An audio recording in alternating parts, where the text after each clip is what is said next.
দূরত্ব উচ্চতার একটি সমস্যার সমাধান করব। একটি মই ঘরের ছাদের কিনারে হেলান দিয়ে রাখা হয়েছে। মইটির দৈর্ঘ্য 12 ফুট। মইটি ভূমির সাথে 45 ডিগ্রি কোণ তৈরি করে। ভূমি থেকে ছাদের উচ্চতা কত? এই ব্যাখ্যা অনুসারে আমরা একটা চিত্র অঙ্কন করব। মনে করি সিবিটা হচ্ছে দেয়াল, আর দেয়ালের উচ্চতাটাকে আমরা এইচ ধরি। এখন দেয়ালের সাথে একটি মই হেলান দিয়ে রাখা আছে এবং ভূমির সাথে 45 ডিগ্রি কোণ উৎপন্ন করে। তাহলে আমরা একটা ভূমি অঙ্কন করি, এ বি ভূমি, এবং এই ভূমির সাথে মইটা 45 ডিগ্রি কোণ উৎপন্ন করে। তাহলে এখানে যে কোণ উৎপন্ন হবে এটার মান হবে 45 ডিগ্রি, 45 ডিগ্রি।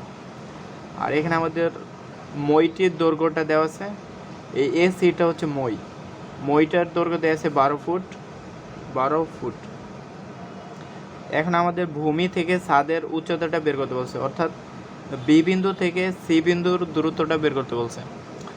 তাহলে এখানে আমরা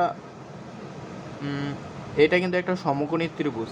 সমকোণী ত্রিভুজ হলে এটা অতিভুজ, এ সিটা অতিভুজ, বি সিটা হচ্ছে লম্ব, আর এ বিটা হচ্ছে ভূমি। এখন আমরা ত্রিকোণমিতিক অনুপাতে একটা সূত্র ফেলাবো। অতিভুজ এবং লম্বের সাথে কোন ত্রিকোণমিতিক অনুপাত সূত্র মিলে যায় সেটা বসাবো। আমরা সাইনের সূত্র জানি, সাইন থিটা সমান লম্ব ডিভাইডেড বাই অতিভুজ, এটা জানি। তাহলে এখানে আমাদের সাইন থিটা, এখানে থিটার মান দেওয়া আছে 45 ডিগ্রি, সাইন 45 ডিগ্রি সমান লম্বের মানটা দেওয়া আছে, লম্ব বলতে বিসির মানটা দেওয়া আছে এইচ। তাহলে এইচ ডিভাইড বাই অতিভুজ, আমাদের অতিভুজের মান দেওয়া আছে 12 লিখব। সাইন 45 ডিগ্রির মানটা আমাদের বের করে নিতে হবে। সাইন 45 ডিগ্রির মানটা, যে মানটা আসছে এটাকে আমরা বর্গ করে দেবো, বর্গ করে দিয়ে তারপর এটা চাপ দিলে আমাদের মানটা চলে আসবে। তাই সাইন 45 ডিগ্রির মান হচ্ছে 1 ডিভাইড বাই √2 সমান এইচ ডিভাইড বাই 12। এখন এখানে আমরা আর গুণ করে দিব। প্রথমে আমরা সাইন 45 লিখব, লেখার পরে সমান দিব। সমান দিলে আমাদের যে মানটা আসবে ওইটাকে বর্গ করে দেব, বর্গ করে দিয়ে আবার সমান দিব, আমাদের আসে 0.5। এখন এখানে যে এ এবং বি বাই সি একটা অপশন আছে, এটাতে চাপ দিব। এটাতে চাপ দিলে আমাদের মান আসবে এটা 1 ডিভাইড বাই 2।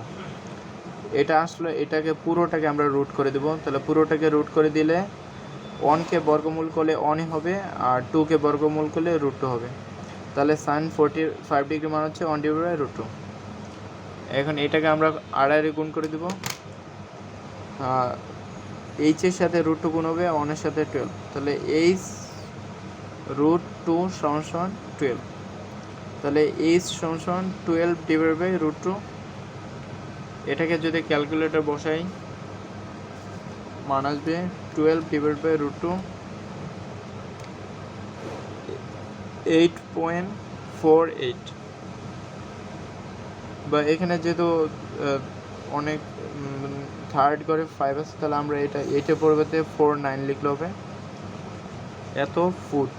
আর পাশে লিখে দিব যে প্রায়।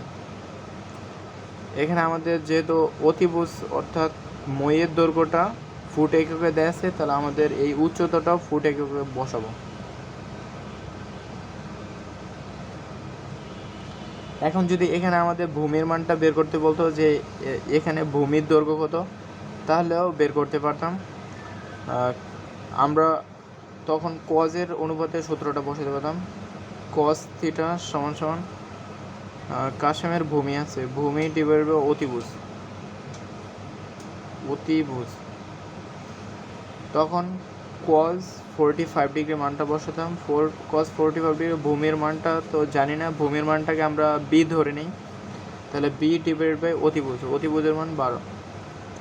তাহলে cos 45 ডিগ্রি মানটা একবার ক্যালকুলেটর বের করে নেব।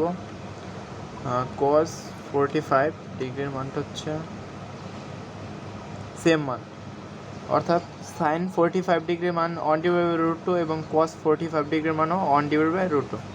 এখানে 1/√2 লিখব সমান b/12।